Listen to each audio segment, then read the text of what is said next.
Afinal de contas, o que significa ser humano sob a ótica da doutrina cristã?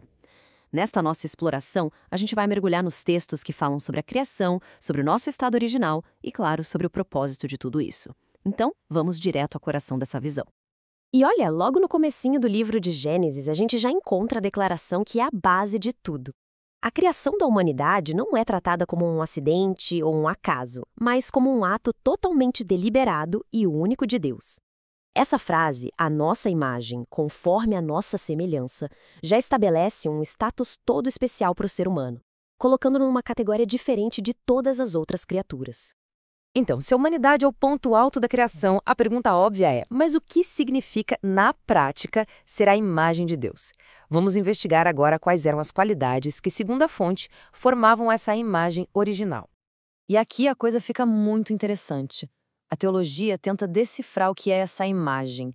O teólogo Wayne Grudem, que a nossa fonte cita, explica que não se trata de aparência física, mas sim de um conjunto de qualidades que refletiam o Criador.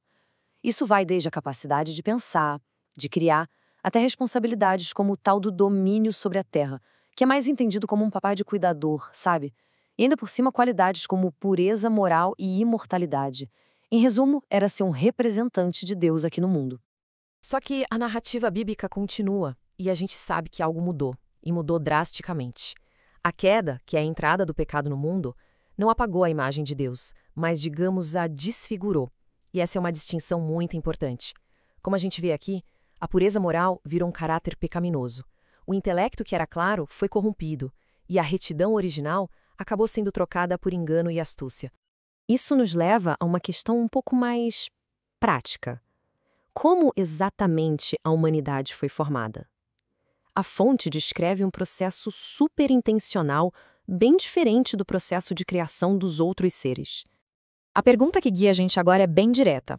Se não foi um processo natural, então como foi? O que as escrituras descrevem sobre o surgimento do primeiro ser humano? E nesse ponto, a fonte é bem enfática. O teólogo Augustus Hopkins Strong resume bem a perspectiva bíblica quando ele nega que o homem seja um mero produto das forças naturais. A ideia central é que a existência humana precisou de uma intervenção direta, de um ato criativo e deliberado de Deus. E Gênesis 2, versículo 7, detalha esse processo em 3 passos. Primeiro, o elemento físico, o corpo, formado do pó da terra. Depois, o que dá a vida, o sopro de vida, vindo diretamente de Deus. E a união desses dois resulta na alma vivente.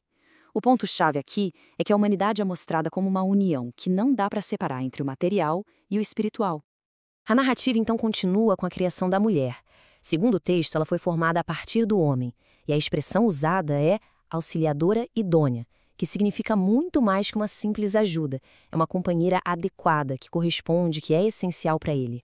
Ok, a gente já viu o que é a humanidade e como ela foi formada. Mas isso tudo leva à pergunta mais profunda de todas, né? Por quê? Qual é, afinal de contas, o propósito da existência humana segundo essa doutrina? E a resposta que a gente encontra no breve catecismo de Westminster é surpreendentemente direta.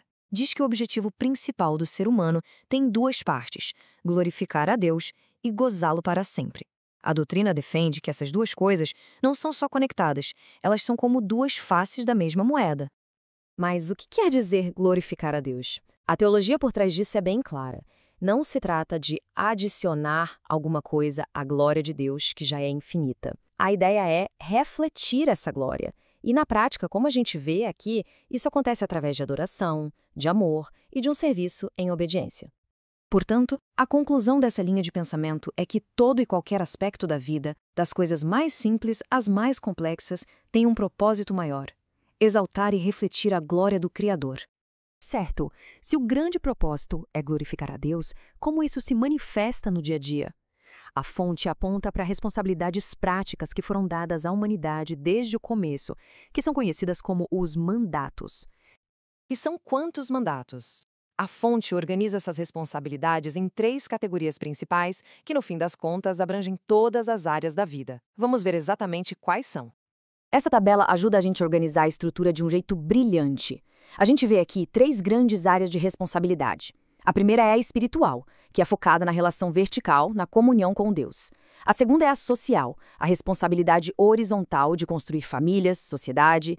E a terceira é a cultural, que é o chamado para agir como um vice-regente de Deus na criação, ou seja, cuidar, cultivar e desenvolver o mundo de forma responsável.